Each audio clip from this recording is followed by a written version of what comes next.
इसीलिए जब इन्होंने हमारा ऑफिस तोड़ा, मैंने सोचा भैया मौका मिल गया, अब हम इनको सबक सिखाएंगे। जैसे इन्होंने हमारा ऑफिस तोड़ा, वैसे ही हम उनकी सरकार को तोड़ने जा रहे हैं। राहुल गांधी की निगाह अब गुजरात पर है। उन्होंने प्रधानमंत्री नरेंद्र मोदी के गढ़ गुजरात में धावा बोल दिया है दोस्तों।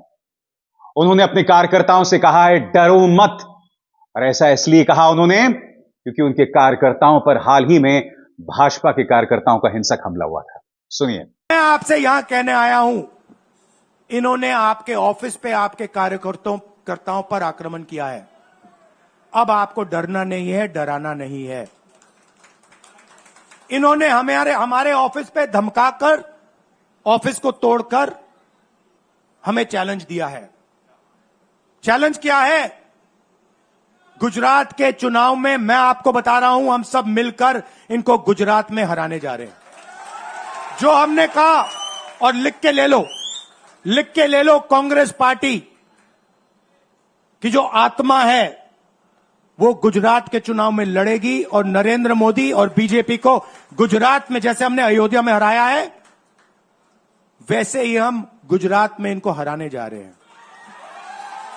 कौन हराएगा? हमारे लीडर हराएंगे, हमारे बब्बर शेठ टाइगर हराएंगे। और बात वहां नहीं रुकती। उन्होंने कहा कि अयोध्या में जो चमत्कार हुआ, किसने कल्पना की थी?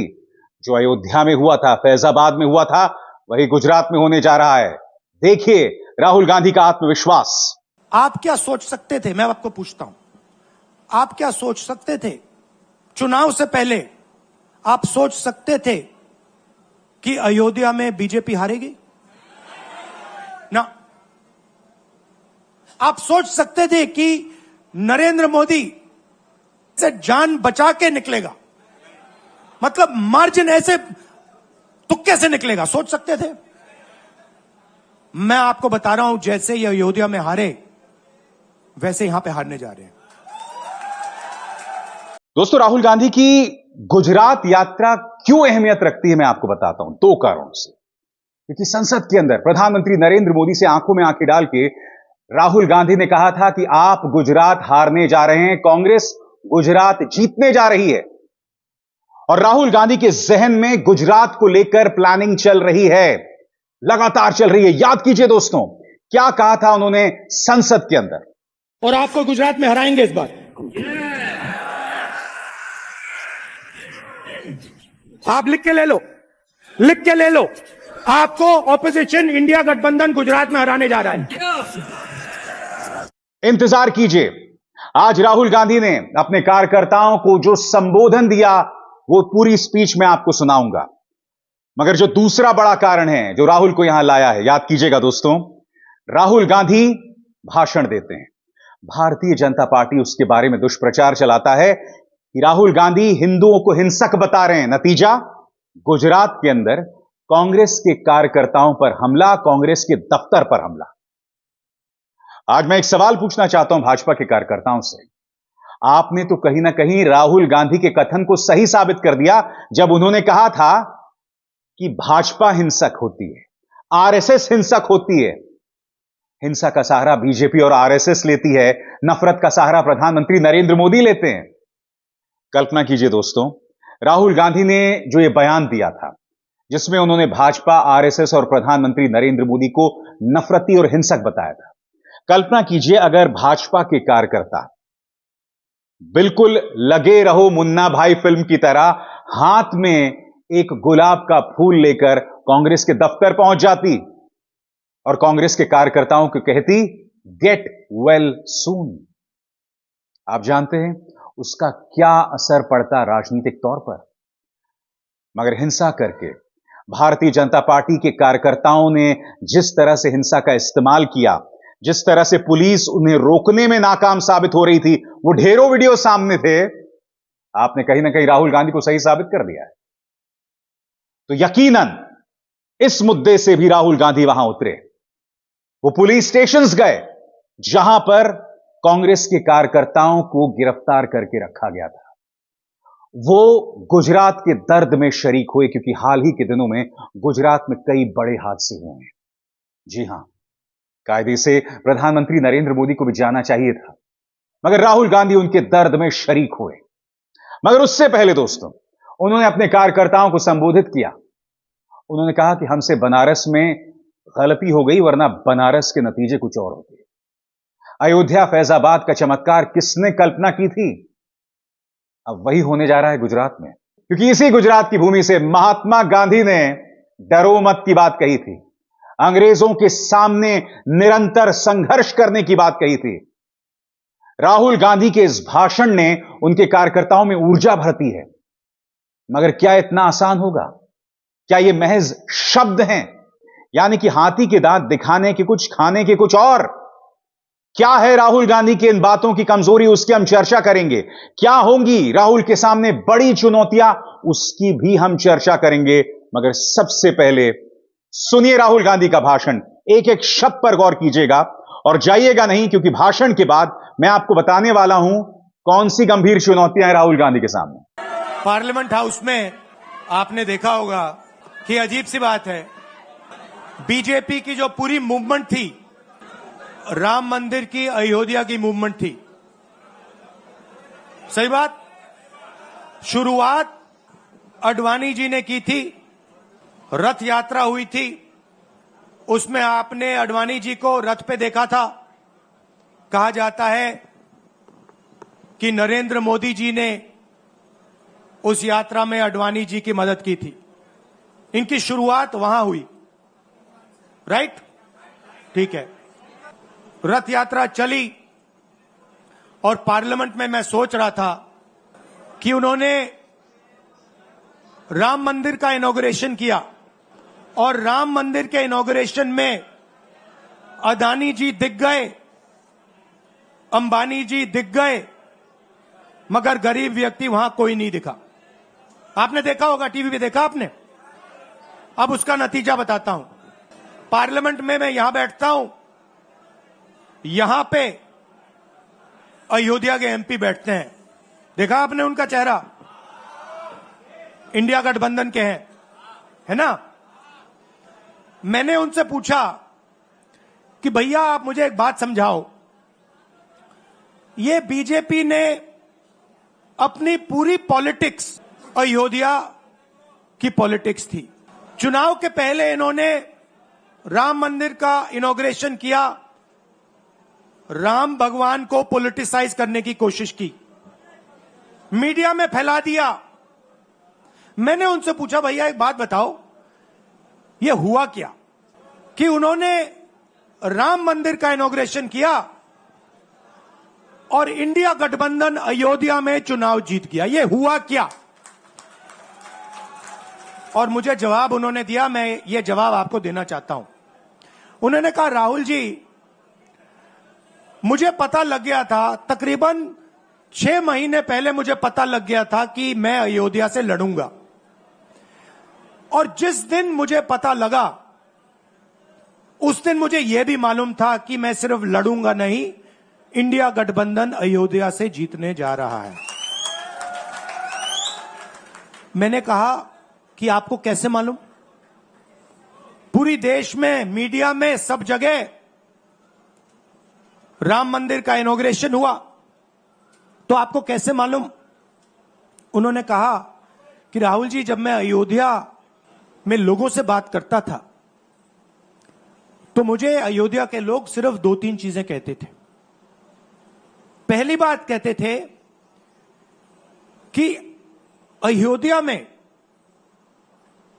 मंदिर बनाने के लिए, क्लीन अप करने के लिए बहुत सारे लोगों से जमीन ली गई, बहुत सारे लोगों की दुकानें, घर तोड़े गए, और आज तक जिन लोगों के घर छीने गए, तोड़े गए, दुकानें तोड़ी गई, आज तक उनको नरेंद्र मोदी जी ने कॉम्पनसेशन नहीं दिया।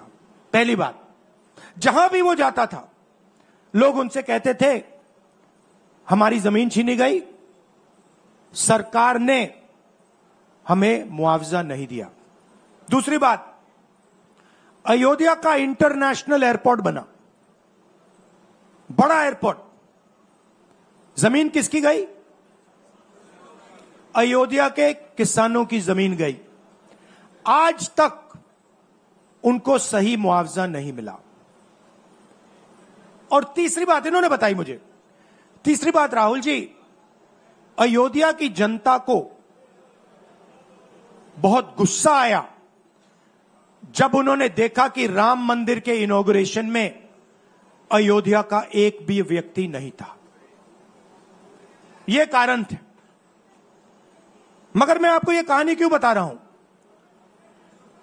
क्योंकि जो मूवमेंट अडवाणी जी ने चालू की थी, उस मूवमेंट को जिसका सेंटर अयोध्या था, उस मूवमेंट को इंडिया गठबंधन ने अयोध्या में हरा दिया है। बहुत बड़ी बात कह रहा हूं। मतलब इनका पूरा जो सेंटर था,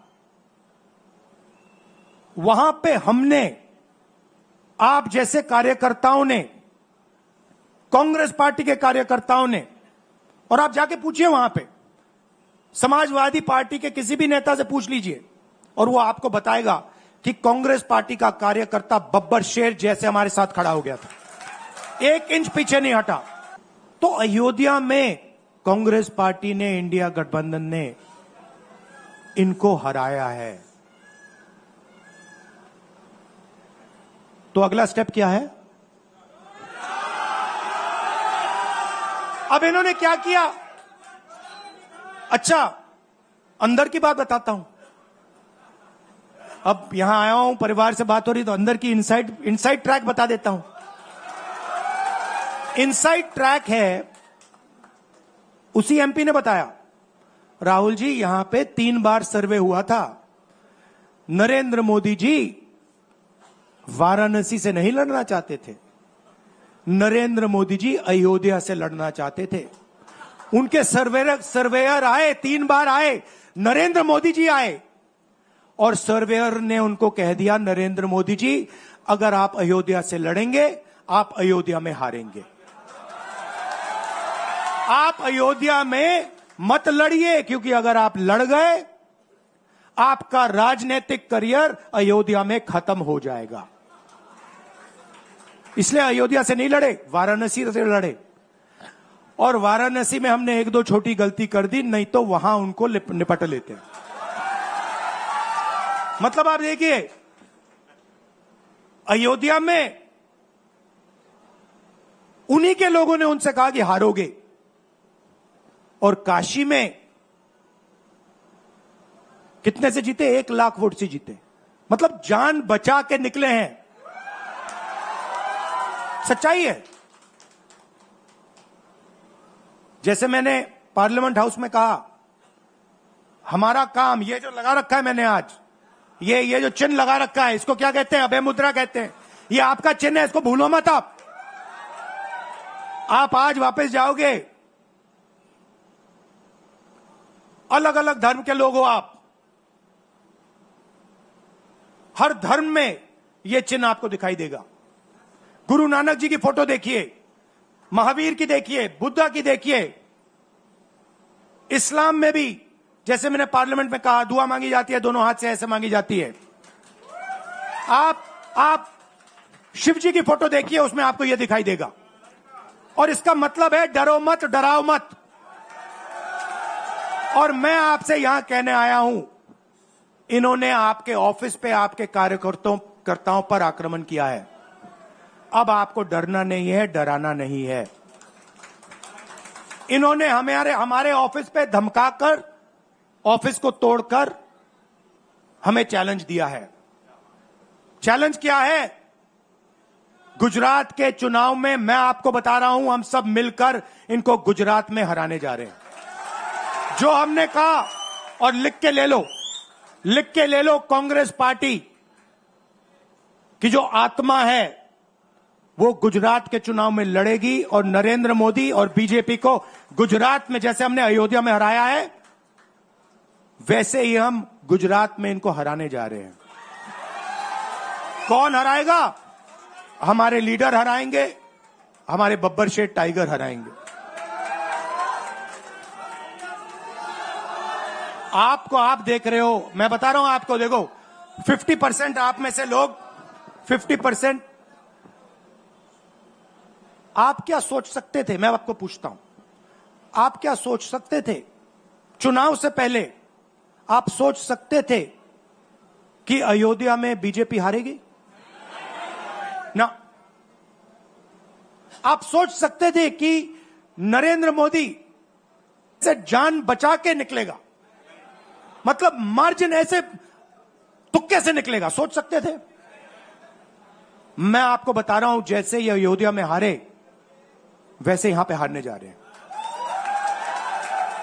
आपको सिर्फ एक काम करना है, एक काम करना है आपको। आपको सिर्फ गुजरात की जनता को सिर्फ एक बात बोलनी है, आपको डरना नहीं है। बिना डरे अगर आप बीजेपी से लड़ गए, चाहे आप किसान हो, मजदूर हो, छोटे व्यापारी हो, अगर गुजरात की जनता बिना डरे लड़ गई, बीजेपी सामने नहीं खड़ी हो पाएगी। दूसरा उदाहरण देता हूं, आप कांग्रेस पार्टी को जानते हो, जानते हो? हमारी पार्टी में कोई डरता है? कैसे मालूम? कैसे मालूम? हमारी पार्टी में दिल से बात कर देते हैं। बड़ा सा बड़ा हो, राहुल गांधी हो, हमारे पार्टी के लोग कहते हैं राहुल गांधी, मुझसे कहते हैं, मेरे कमरे में आके कहते हैं, राहुल जी ये जो आपने किया हमें अच्छा नहीं लगा। कहते हैं, मैं बता रहा हूं आपको, और मैं कहता हूं आपने सही बोला, इस बार मैंने ऐसे नहीं करना था, जो आप बोल रहे हो वैसे करना था। हम डरते नहीं हैं, ना हमारे कार्यकर्ता हमें बोलने से डरते हैं, ना हम अपनी कार्यकर्ता की बात सुनने से डरते हैं, ना हमारा कार्यकर्ता हमसे डरता है। अब देखिए, मैं आपको रियलिटी बता रहा हूं। बीजेपी में नरेंद्र मोदी बैठे हैं, उनकी पूरी टीम बैठी है उनके सामने। मैं आपको इंटरनल बात बता रहा हूं, उनमें से कोई नरेंद्र मोदी को नहीं चाहता, मगर कोई नहीं चाहता, मतलब पूरी लीडरशिप टीम देख लो आगे बैठी है। मैं बता रहा हूं आपको, अंदर की बात बता रहा हूं, इनसाइड ट्रैक दे रहा हूं, कोई नहीं चाहता, मगर दम नहीं है, डरते हैं।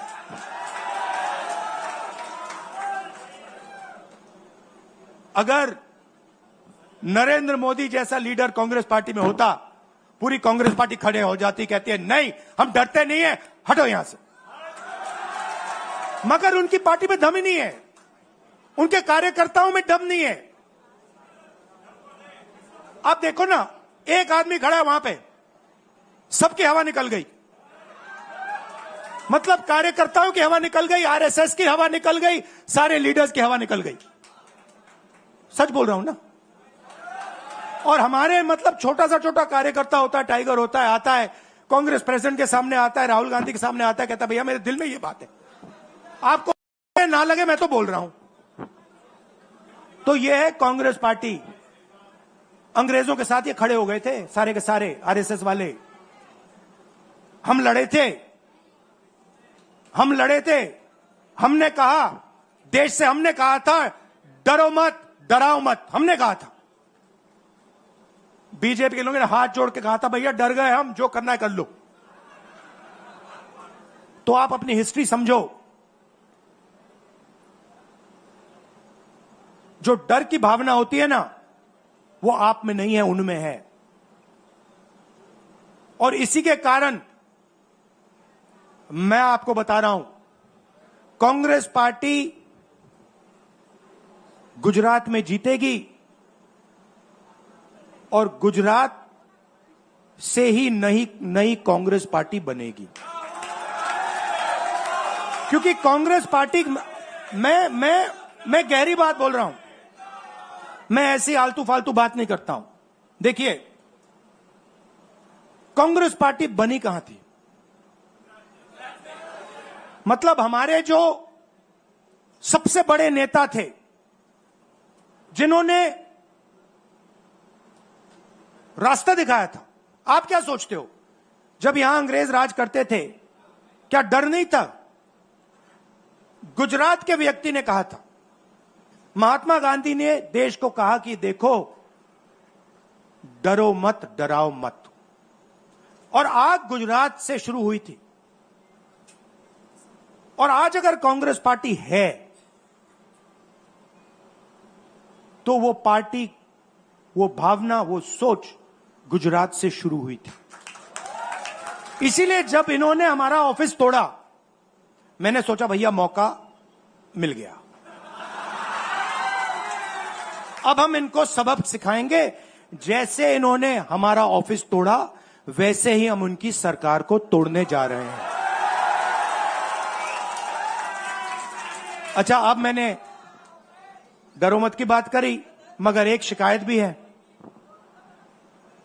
एक शिकायत भी है। यह भी नहीं है कि कांग्रेस पार्टी गुजरात में कमियां नहीं है,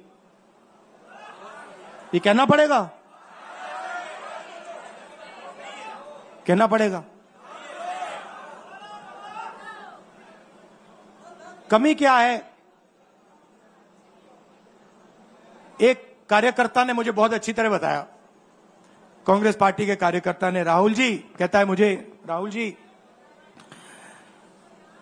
ये कांग्रेस पार्टी में एक मुश्किल है, दो तरीके के घोड़े होते हैं, एक रेस का घोड़ा होता है, दूसरा शादी का घोड़ा होता है। ये आप कभी कभी कांग्रेस पार्टी क्या करती है, रेस के घोड़े को शादी में भेज देती है और शादी के घोड़े को रेस में लगा देती है। तो उसने कहा ये आप बंद करा दीजिए, रेस के घोड़े को आप रेस दौड़ाइए और शादी के घोड़े को आप शादी में भेजिए। तो ये हमें गुजरात में करना है। जो रेस का घोड़ा है, जो तैयार है, दौड़ने के लिए तैयार है, उसको रेस में लगाना चाहिए। और जो हमारे शादी के घोड़े हैं, जो हैं, वो हैं, उनको हमें शादी में, बारात में नचा देना चाहिए। तो अब मेरा कहना है कि यह काम सीरियसली करना है। हम पिछले चुनाव में, आप भी जानते हो, मैं भी जानता हूं कि हम बीजेपी से पिछले चुनाव में नहीं लड़े थे, ठीक से नहीं लड़े थे। उससे पहले चुनाव में 2017 में हम 3 महीने कह लो, 4 महीने कह लो, 4 महीने 3 महीने हम लड़े और नतीजा आपने देखा। आपने देखा, गुजरात के सीनियर नेताओं ने मुझे बस में कहा, मैं बता रहा हूं आपको इनसाइड ट्रैक, मुझे बस में कहा कि राहुल जी, गुजरात में हमें 40 सीटें मिलेंगी। मैंने उनसे कहा 40 नहीं, हम चुनाव जीतने जा रहे हैं। और 16 सीट से हम चुनाव हारे। अब 3 साल हैं, 3 महीने में हम फिनिश लाइन तक पहुंच गए थे। 3 साल में हम फिनिश लाइन को मतलब उधर पीछे छोड़ के निकल जाएंगे। मैं आपको यहां कह रहा हूं कि आप लोग गुजरात में कितने साल बाद, 30 साल हो गए, 30 साल हो गए, मैं आपको बता रहा हूं, मानो ना मानो, आप में से 50% अभी मान रहे हैं और 50% कह रहे नहीं भैया नहीं होगा। जो 50% मान रहे हैं, मैं आपसे बात कर रहा हूं, जो 50% मान रहे हैं, मैं आपसे बात कर रहा हूं, आप लड़ जाओ और ये बाकी 50% बैठे हैं, उनकी माइंड बदल दो, नैया पार हो जाएगी, सरकार बन जाएगी। और मैं आपसे कहना चाहता हूं कि एआईसीसी की टीम, राहुल गांधी, मेरी बहन, सारे के सारे सीनियर लीडर आपके साथ यहां खड़े होंगे, आपके साथ मिलकर इनकी सरकार को तोड़ेंगे। आपने बहुत सहा है, बहुत लाठियां खाई हैं,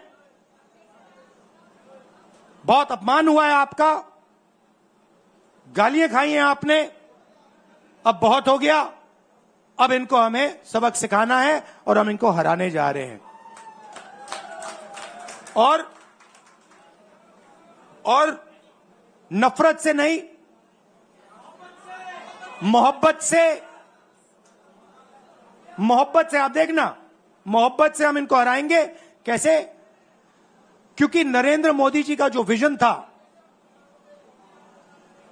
वो गुब्बारा जो था वो फट गया है,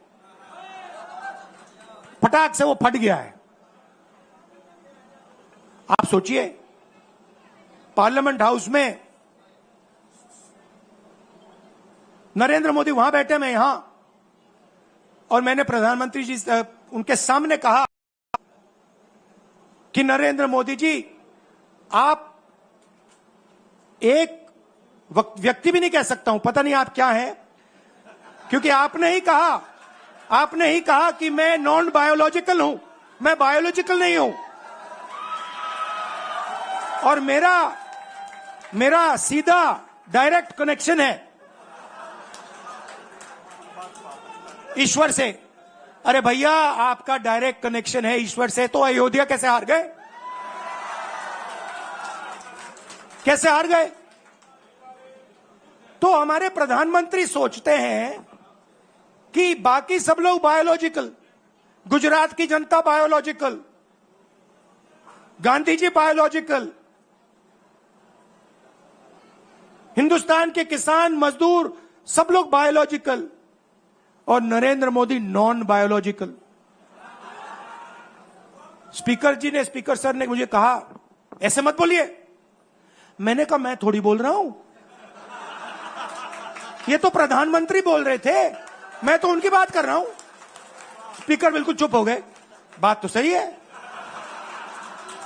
बात तो सही है, ये राहुल गांधी के शब्द थोड़ी है, ये तो हिंदुस्तान के प्रधानमंत्री के शब्द हैं, नॉन बायोलॉजिकल। अब सोचिए, वो व्यक्ति जो अपने आप को नॉन बायोलॉजिकल समझता है और देश की जनता को बायोलॉजिकल समझता है, कि मतलब मैं यहां और बाकी जनता वहां, वो गुजरात को विजन कैसे दे सकता है? जो किसानों का दर्द नहीं समझ सकता, मजदूरों का दर्द नहीं समझ सकता, डायमंड इंडस्ट्री में जो काम करते हैं उनका दर्द नहीं समझ सकता, नॉन बायोलॉजिकल व्यक्ति वो गुजरात को कैसे रास्ता दिखा सकता है? नहीं दिखा सकता। तो अब आपका काम है गुजरात को विजन देना, गुजरात के युवाओं को, किसानों को, मजदूरों को, माताओं बहनों को विजन देना कि भैया हम आपके लिए ये करने जा रहे हैं। आपने हमारा मैनिफेस्टो देखा? हिला के रख दिया था बीजेपी को, आपने देखा? वैसा मैनिफेस्टो बनाना है गुजरात के लिए। गुजरात की जनता से मिलकर 1 लाख लोगों ने हमारा मैनिफेस्टो बनाया था। वैसे ही हम गुजरात में लाखों लोगों से पूछकर अपना मैनिफेस्टो बनाएंगे, गुजरात को विजन देंगे, और फिर चुनाव पूरा दम लगा के लड़ेंगे, और यहां इनकी जो सरकार है उसको तोड़ के हटप्परे कर देंगे। आप सबका दिल से धन्यवाद। आखिरी बात मैं कहना चाहता हूं, यहां जगन्नाथ यात्रा हो रही है,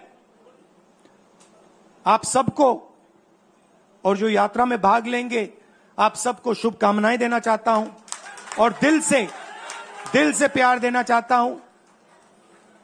आप सबका दिल से धन्यवाद। नमस्कार, जय हिंद।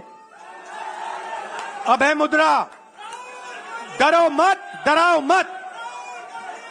तो वाकई राहुल गांधी के इस भाषण ने ऊर्जा भरकर रख दी है उनके कार्यकर्ताओं में। मगर मैंने आपको बताया कि क्या है राहुल गांधी के सामने चुनौतियां। राहुल गांधी के सामने सबसे बड़ी चुनौती प्रचार तंत्र है, जो करोड़ों घरों तक पहुंचता है। गोदी मीडिया है जो करोड़ों घरों तक पहुंचता है। यह है इंडिया टीवी के संपादक रजत शर्मा। आप जानते हैं, इन्होंने एक लेख लिखा है। इन्होंने कहा है कि विपक्ष जितना हमला करेगी प्रधानमंत्री नरेंद्र मोदी पर, मोदी उतना ताकतवर हो जाएंगे। रजत जी, चाटुकारिता की सारी हदें पार कर दी हैं आपने। अब आप पत्रकारिता नहीं, बेहूदगी कर रहे हैं। आप भूल गए 60 सीटें कम हो गई हैं भाजपा की, बावजूद इसके कि आप जैसे पत्रकार लगातार प्रधानमंत्री की सेवा करते रहे। आप जैसे पत्रकार जो हैं, शादी का निमंत्रण पत्र पढ़ रहे थे प्रधानमंत्री की वाहवाही करने के लिए। आपने चाटुकारिता करके न सिर्फ अपनी पत्रकारिता बल्कि अपनी इंसानियत पर भी सवाल उठाया है। और रजत शर्मा यह कह रहे हैं कि विपक्ष जितना हमला करेगा उतने ताकतवर होंगे प्रधानमंत्री मोदी। एक और मिसाल मैं आपके सामने दिखाता हूं। यह दंगाई पत्रकार क्या कह रहा है अग्निवीर वाले मुद्दे पर। आप जानते हैं दोस्तों, जो शहीद अग्निवीर हैं अजय सिंह के पिता, वो स्पष्ट कर चुके हैं कि उन्हें अब तक सिर्फ इंश्योरेंस का पैसा मिला है। राज्य सरकार ने उन्हें पैसा दिया है, केंद्र सरकार की तरफ से उन्हें पैसा नहीं मिला। पहले एक घटिया न्यूज चैनल उनके बयान को तोड़ मरोड़ कर पेश करता है, और अब ये जो पत्रकार जिस पर दंगा भड़काने को लेकर केस था, देखिए कितनी वाहियात बातें कर रहा है। इसके जैसे पत्रकार और इनका प्रचार एक चुनौती है विपक्ष के सामने। देखिए क्या कह रहा है आपकी स्क्रीन पर। कुछ हो ना हो, लेकिन टीम राहुल पर शहीद अग्निवीर के परिवार को मैनिपुलेट या दबाव डालकर बयान दिलवाने के आरोपों की जांच शुरू हो जानी चाहिए। इस कथित टूलकिट में कई लूप होल्स निकले हैं। सबसे बड़ा लूप होल तुम्हारे अंदर पत्रकारिता का है। इनके जैसे पत्रकार तो बहुत दूर हैं।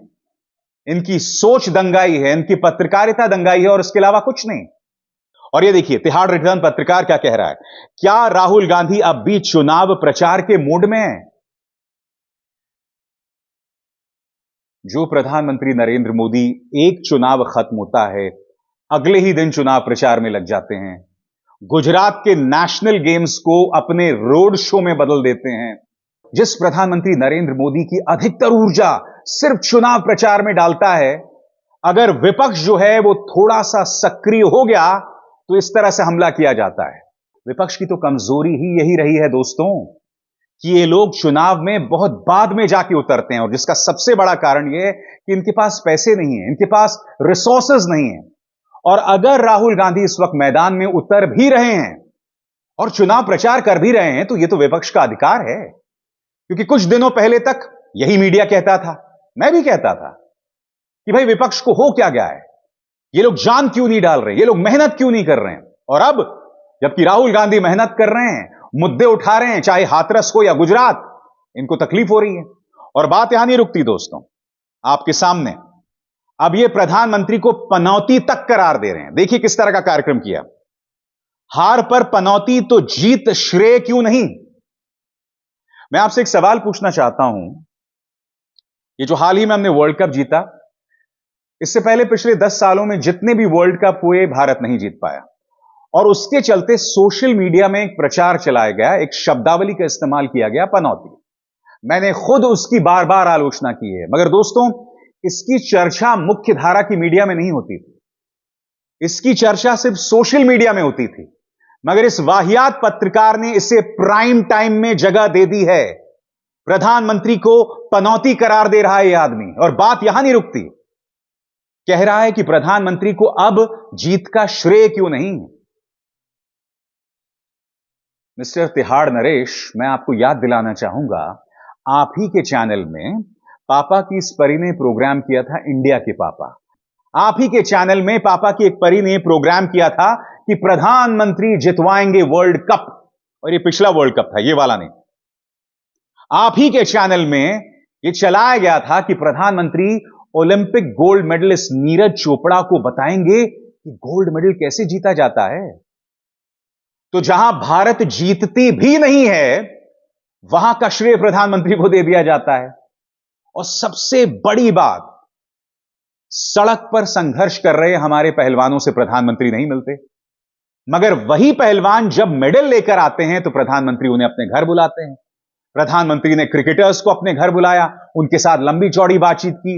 यह बात अलग है कि नीट के अभ्यर्थियों से कभी बात नहीं करते हैं, संघर्ष करने वाले लोगों से कभी बात नहीं करते हैं, किसानों को कभी बुलाकर बात नहीं करते हैं, क्रिकेटर्स से बात करते हैं। तो जीत का श्रेय तो गोदी मीडिया हमेशा से ही प्रधानमंत्री को देता रहा है। अभी हाल ही में जो जीत मिली थी, मैं नहीं भूला हूं, मुकेश अंबानी के न्यूज चैनल का वो गुल्लू, उसका श्रेय प्रधानमंत्री नरेंद्र मोदी को दे रहा था। तो जीत का श्रेय तो तुम पहले से भी दे रहे हो। जब भारत नहीं भी जीतता था तब भी तुम जीत का श्रेय देते थे। तो यह चुनौती है राहुल गांधी के सामने, इस तरह की मीडिया का मुकाबला करना।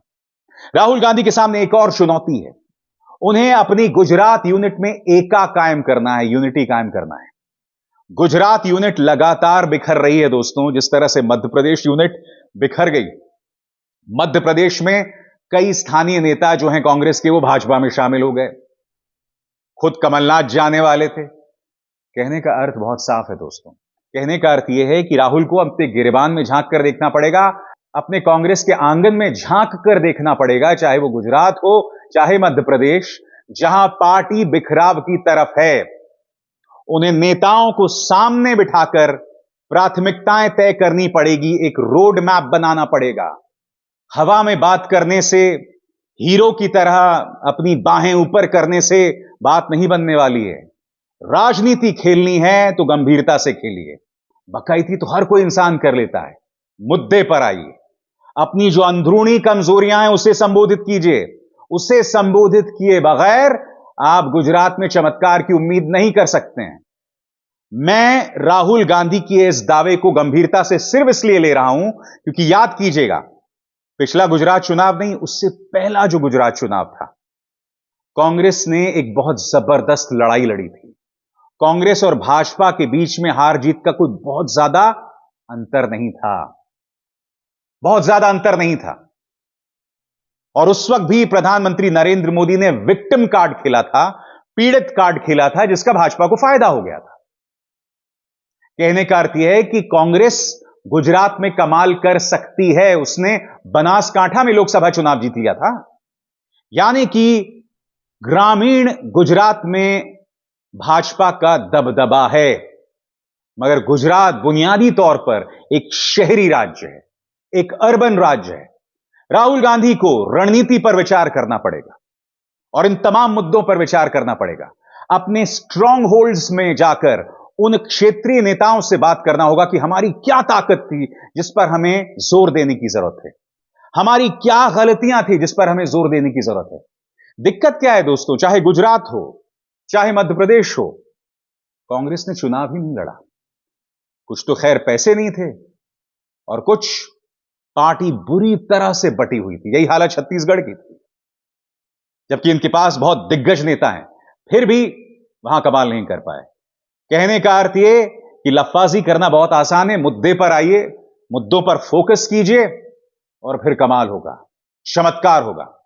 अगर फैजाबाद में कमाल हो सकता है तो गुजरात में भी कमाल हो सकता है। अभिसार शर्मा को दीजिए इजाजत। नमस्कार। स्वतंत्र और आजाद पत्रकारिता का समर्थन कीजिए, सच में मेरा साथी बनिए। बहुत आसान है दोस्तों, इस ज्वाइन बटन को दबाइए और आपके सामने आएंगे ये 3 विकल्प, इनमें से एक चुनिए और सच के इस सफर में मेरा साथी बनिए।